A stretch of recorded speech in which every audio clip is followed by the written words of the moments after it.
கர்த்தருடைய மகா பரிசுத்த நாமம் ஸ்தோத்திரிக்கப்படுவதாக. உபாகமம் 13ஆம் அதிகாரம் 18ஆம் வசனம். உனக்கு தயை செய்து உனக்கு இறங்கி அவர் உன் பிதாக்களுக்கு ஆணையிட்டபடி உன்னை விருத்தியடை பண்ணுவார் என்று நாம் வாசிக்கிறோம்.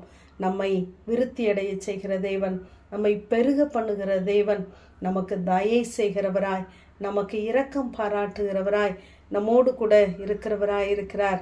நம்மை விருத்தி அடைய பண்ண வேண்டும் என்பதற்காகவே நம்மை அவருடைய பிள்ளையாக்கியிருக்கிறார். நம்முடைய பிதாக்களுக்கு அவர் ஆணையிட்டு கொடுத்திருக்கிறார் என்று சொல்லி வாசிக்கிறோம். அவருடைய தயவு எப்படிப்பட்டதென்றால், இங்கு ஏசாயா 63ஆம் அதிகாரம் 7ஆம் வசனத்திலே நாம் வாசித்து பார்த்தால், தம்முடைய இரக்கங்களின்படியும் தம்முடைய திரளான தயவுகளின்படியும் என்று வாசிக்கிறோம். அவர் திரளான தயை உள்ள தேவன். அந்த தயையை நமக்கு அவர் பாராட்டுகிறவராயிருக்கிறார். ஆனால் அவர் நமக்கு செய்து வைத்த நன்மைகளை நம்முடைய கண்கள் காணாதபடி நாம் அநேக நேரங்களிலே தேவனை விட்டு தூரம் போகிறவர்களாய் இருக்கிறோம். தேவனுக்கு கோபத்தை உண்டாக்குகிறவர்களாய் இருக்கிறோம். அதைத்தான் முந்திய வசனத்திலே அவர் சொல்லுகிறார்.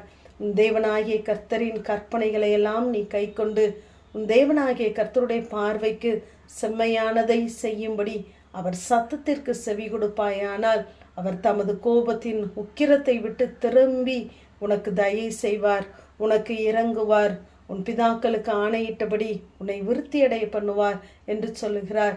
நாம் தேவ சத்தத்திற்கு செவி கொடுப்போமானால் அவர் நமக்கென்று ஆயத்தம் பண்ணி வைத்திருக்கிறதான அந்த நன்மையை அவர் நிச்சயமாகவே தருவார். ஆகவே இந்த நாளிலே தேவ சத்தம் கேட்கக்கூடாதபடிக்கு தூரமாய் இருக்கிறீர்களா? உங்களை நீங்களே உய்த்து ஆராய்ந்து பாருங்கள். தேவ சமூகத்தை நாம் கிட்டி சேருவோம். நாம் கிட்டி சேரும் பொழுது அவர் தம்முடைய கோபத்தின் உக்கிரத்தை விட்டு அவர் திரும்புகிறவராய் இருக்கிறார்.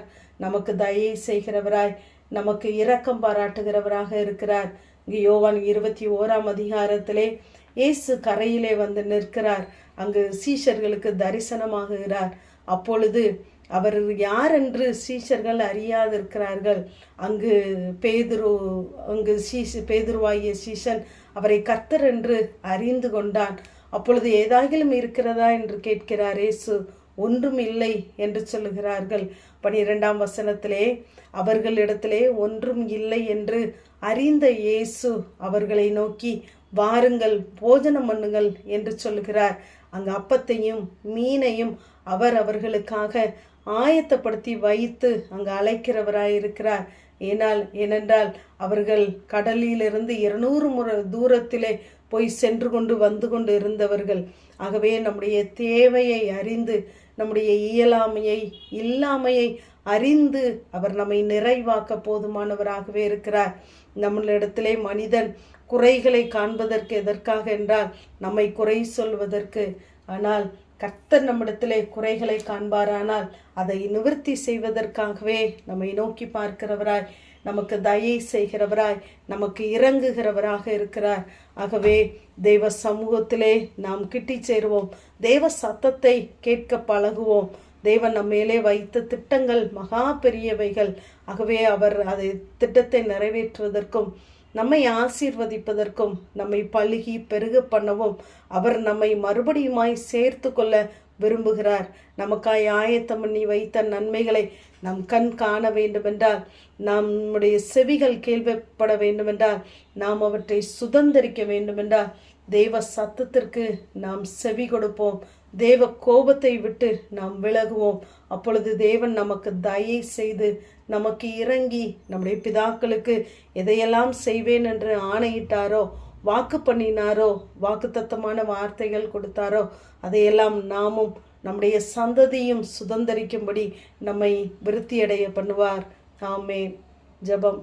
பிதாவாகிய தேவனே, குமாரனாகிய இயேசு கிறிஸ்துவின் நாமத்தின் மூலமாய் உடைய சன்னிதானத்திலே வருகிறேன்.